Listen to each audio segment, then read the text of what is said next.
One. Next level. American, local, made from scratch, for the family. You know these words because they are the epitome of what Fort A. Ray is. Hi, I'm Eric Bedrosian, and I, along with my fellow marketers, Mr. Yurkovich and Mr. Singh, will be explaining how you, the Fort A. Ray executives, can rebuild customer loyalty and spending during the trying times of the COVID-19 pandemic. Let me first give you guys a brief description of what we'll be discussing today. First, we'll be describing what we believe makes FDR unique. Next, we will give a better understanding of what currently you all are doing and how you target it, as well as the various food experiences you all promote, even those that may seem subtle.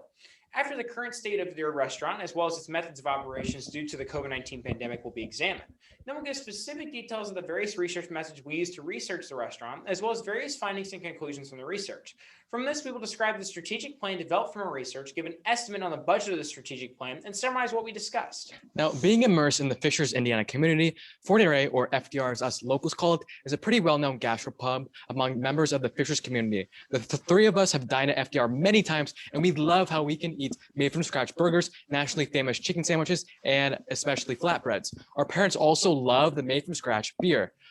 We also love the uniqueness of FDR's belief. FDR's customers work hard all week, therefore they should take a break, slow down, and celebrate the moment with freshly made from scratch American food and beer. Now, as the president of the company has won various beer contests, we believe FDR excels in the quality of the food it markets. Fort A. Ray is lucky to be located in Fishers, Indiana, home to almost 100,000 residents, former Money Magazine's best place to live, and full of creative ideas and much entrepreneurial spirit. Based on Fishers census data and our own Google customer survey, Fort A. Ray customers are millennials and are in Generation X, Caucasian, with middle-class income. Currently, the median age of Fishers is 35.4. Though it may seem like FDR tries to appeal to the traditional American millennial family, FDR's goal is to appeal to all who enjoy and appreciate high-quality food and beer and provide a new experience for all. In regard to psychographics, we believe FDR focuses on four main dining experiences: local feel with dishes like the crispy chicken sando, high quality with low cost with made-from-scratch foods ranging from $12 to $16, for the family with kid-friendly dishes at good prices, and healthy and nutritional with various gluten-sensitive and vegetarian options. We came to these conclusions based off of our Google customer survey. More than half of the respondents said they came to purchase FDR's products for a local feel, 90% said they came to FDR to consume high-quality cuisine, and 20% said they came for low cost. 80% said they came to provide food for their family, and 20% said they came to FDR for food that was healthy and nutritional. Now, as you guys know, the executive team in present-day Fort A. Ray, social distancing, masks, among many other things, have become the new normal. As we've seen ourselves, face masks are required in restaurants in addition to at least 6 feet of social distance between every table. Now, by analyzing the financial spreadsheet you guys gave to us, we found out that this has greatly affected FDR sales. In November of 2019, sales were 30% more, and the number of guests were 40% more compared to November of 2020. Now, during this month, FDR was still profitable. However, its net income was still down by 50% in comparison to November of 2019. Though profits are now back in the black, they still do not compare to previous months' profits. Now we're going to illustrate the research behind our marketing plan. The research was divided up into two subcategories: the primary research and the secondary research. Our methods of gathering data on a first-hand experience basis is effective to analyze and learn more about your restaurant to then use and further research conclusions. The first primary research development we had collected data on was our personal and corporate interview with Scott Kennedy, the Director of Operations. Personal interview allows for a more deeper understanding of how the business is performing through an internal perspective. The second primary research development we had collected data on was the personal and corporate interview with Brian Hallenstein, VP of Product at Cluster Truck. Our rationale for doing a corporate interview with Mr. Hallenstein was because it will help us elaborate on the uses of geofence technology. A major component to our solution is the incorporation of this new technology. Cluster Truck is another food business that has been successful with it integrated in its food service. This will then help us compare the current workings of FDR to a competitor to see how it can improve FDR's food service to eventually improve customer loyalty.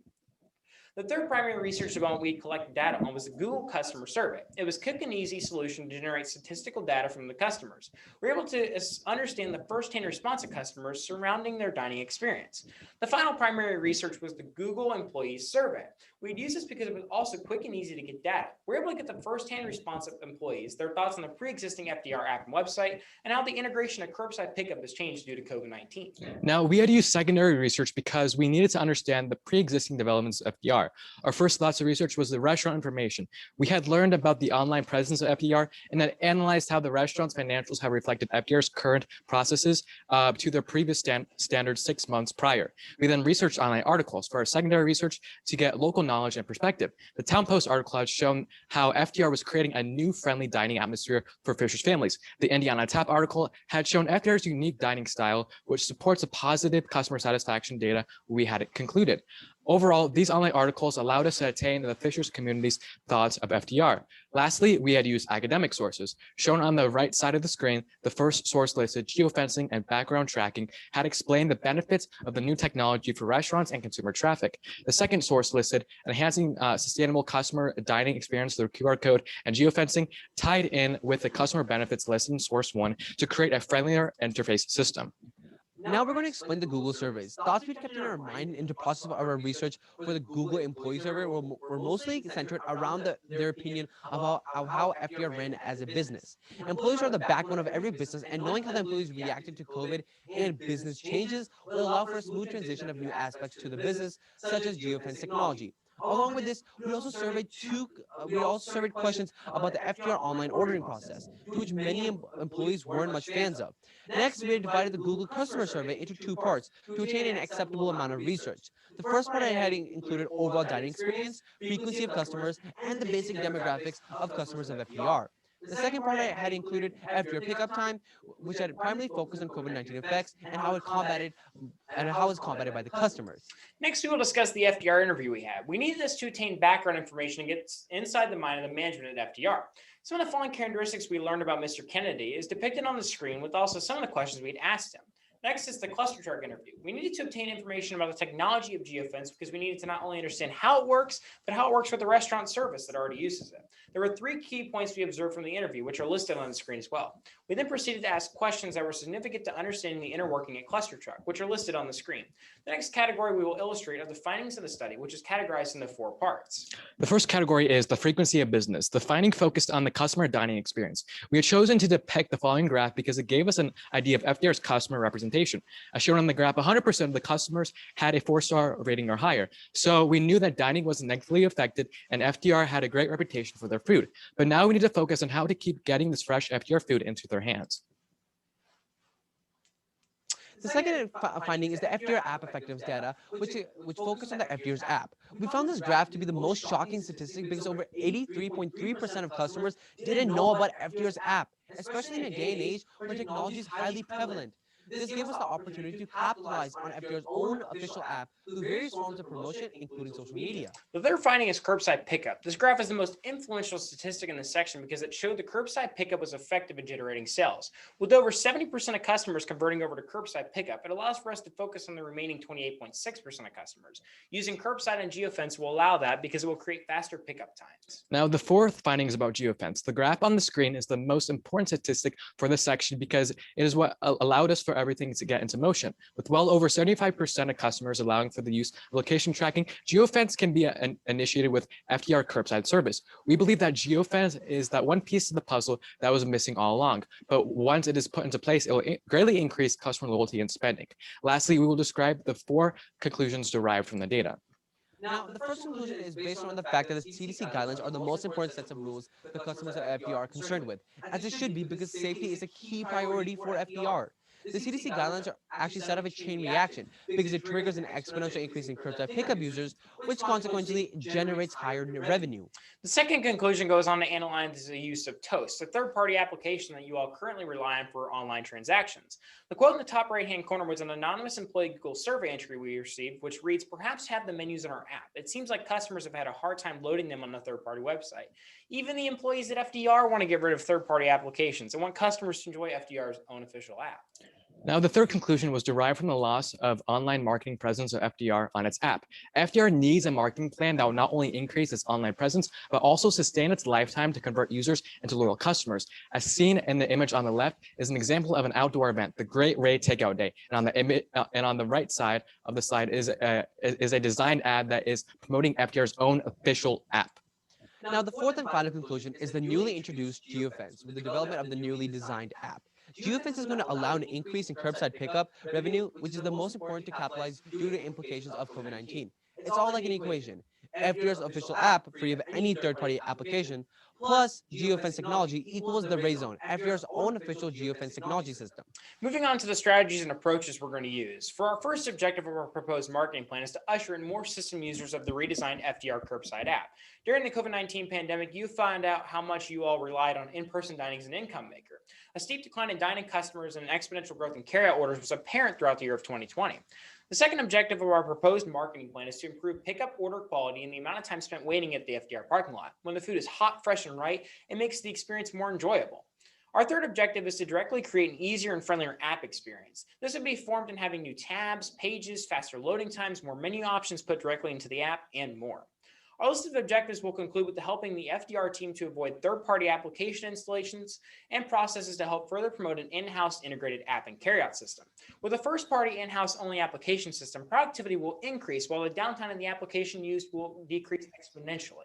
Now, our first activity is app development. With FDR's current app interface already in place, the process to create an update to the model will be straightforward. Below are the attached designs and plans for the new app interface. Once the user has logged on, they will be redirected to the menu page. The next tab is the tab that the user will see once an order has been submitted. The app utilizes the Ray Zone, a guaranteed way to keep food fresh while getting out to a person quicker than ever.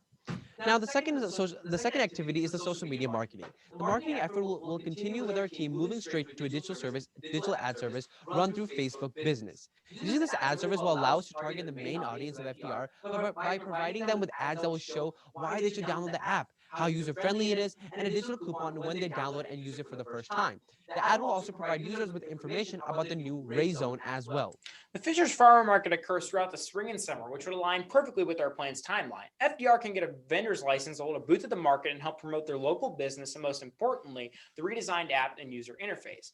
FDR falls under required agreements to hold a license, and they are generally easy to receive. At this booth, we work to provide samples of food and offer viewers the chance to try out the app. Outdoor Concert Series sponsorship. Another opportunity Fishers provides is the Outdoor Concert Series. We believe that a sponsorship of one or many of these concerts would be a great way to get the word out about the redesigned app. With the sponsorship of a few concerts, this will allow FDR to put up designed posters and discuss with people between appearances about the FDR and their new app, COVID safety precautions, and more. Now, the last and final activity is the Great Ray Takeout Day. The final activity to be held is the Great Ray Takeout Day. This single day will be marketed at the last 3 planned events to prepare new and returning customers. The idea is simple. The day will conclude of randomized discounts when the app is downloaded and used. So for our timeline in early January to early February, we will finalize our plans for redesigning the app, research app development tools, and continue to work with FDR on what they believe will make it look right. Also working on the interface as well. During mid-February to late February, we will hold another meeting with FDR for final approval and requests and fixes on the app. Then we'll begin data testing on the app in late February. We'll also hold another meeting with you guys in early February for final approval on our budget for the ads and get approval on the look of them. Throughout March, we will request apps for approval for launch in early March and use feedback from beta testing for the final touches. In mid-March, we will release the app and monitor any feedback and help tickets that we get. In April, the beginning of the month, we'll hold another meeting to discuss the success of the app and decide improvements for the next update.